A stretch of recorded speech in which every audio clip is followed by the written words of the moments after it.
రేయ్, నేను సీరియస్గా ఒక విషయం అడుగుతాయేమనుకో కదా. అడుగు. ఈ దండలు మళ్ళీ అమ్మేస్తే డబ్బులు వస్తాయా? రేయ్ సిగ్గుందా అసలు? పో, ఎవడైనా చచ్చిపోతాడు కదా, ఆడికి అమ్మి.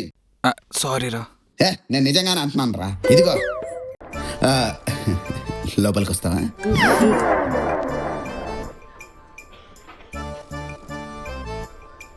పద పద పద. రేయ్, ఆ, నువ్వు ఇందాక చెప్పిన స్టోరీలో అంతా ఓకే గానీ పక్క నుంచి ఒకడు no no no no no అంటున్నాడు. ఎవడ్రా వాడు? అదే మ్యూజిక్ కాపీరైట్ పడుతుందని నేనే పెట్టించా అన్నయ్య. వెళ్ళేనా? ఇది మా అఖిలేష్ బ్రో ఇంటి ఎంత హ్యాపీ ఫీల్ అవుతాడు. చూసావా మా ఇంట్లో వాళ్ళు ఎంత మంచోళ్ళు, వెంటనే ఒప్పేసుకున్నారు. నాకు నమ్మకం లేదు. మనల్ని బయటకు గెంటడానికి వాళ్ళు ఆల్రెడీ ప్లాన్ చేసి ఉంటారు. ముఖ్యంగా మీ తమ్ముడు మిడిగుడ్లు వేసుకుని చూస్తున్నాడు. వాడికి అంత సీన్ లేదా? నువ్వు అలాగే అనుకో. వాడి గురించి నాకు తెలియదా? సర్లే. ఆ, ఇంతకీ మీకు ఆస్తులు ఎంత ఉన్నాయి? ఆస్తులా? అబ్బో చాలా ఉన్నాయి.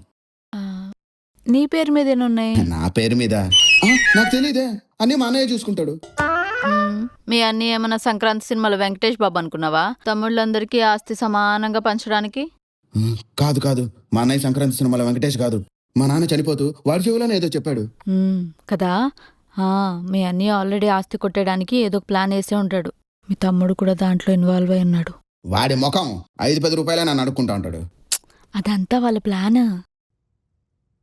ఆల్రెడీ వాళ్ళ అకౌంట్లో లక్షలు ఉండుంటాయి. అవునా? రే, ఏం మాట్లాడుకుంటున్నారా? ఆస్తుల గురించి మాట్లాడుకుంటున్నాం. ఆస్తులా? అలా చెప్తావేంటి? అదేరా, రిసెప్షన్ లో ఏ ఆకులు వేయాలని మాట్లాడుకుంటాం. ఓ ఆకులా?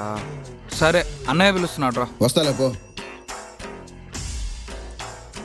చూసావా, ఆస్తి గురించి మాట్లాడగానే మీ తమ్ముడు ఎలా రియాక్ట్ అయ్యాడో. అవును, ఆస్తులా అని షాక్ అయ్యాడు. అదే కదా నేను చెప్పేది. మరి ఇప్పుడు నన్ను ఏం చేయమంటావే? మీ అన్ని దగ్గరికి వెళ్ళి నాకు ఇప్పుడు పెళ్ళి అయిపోయింది, మా ముగ్గురికి సమానంగా ఆస్తి పంచమని చెప్పు. అమ్మో, నన్ను కొడతాడు. నేనున్నాను కదా అవి, నీకు భయం ఎందుకు? నువ్వు ఉన్నా ఇప్పుడే వెళ్ళి అడిగేస్తా. నీ పేరు మీద సగం, నా పేరు మీద సగం రాయమని చెప్పు. నీ పేరు మీద సగం ఎందుకు? ఇన్కమ్ ట్యాక్స్ ప్రాబ్లమ్స్ ఉంటాయి కదా. అప్పుడు మొత్తం నీ పేరు మీద రాయించుకోవచ్చు కదా. ముందేలా రాయించుకుంటే బాగోదు కదా. అంటే తర్వాత మళ్ళీ రాయించుకుంటావా? నువ్వు ఫస్ట్ నేను చెప్పింది చెయ్యి.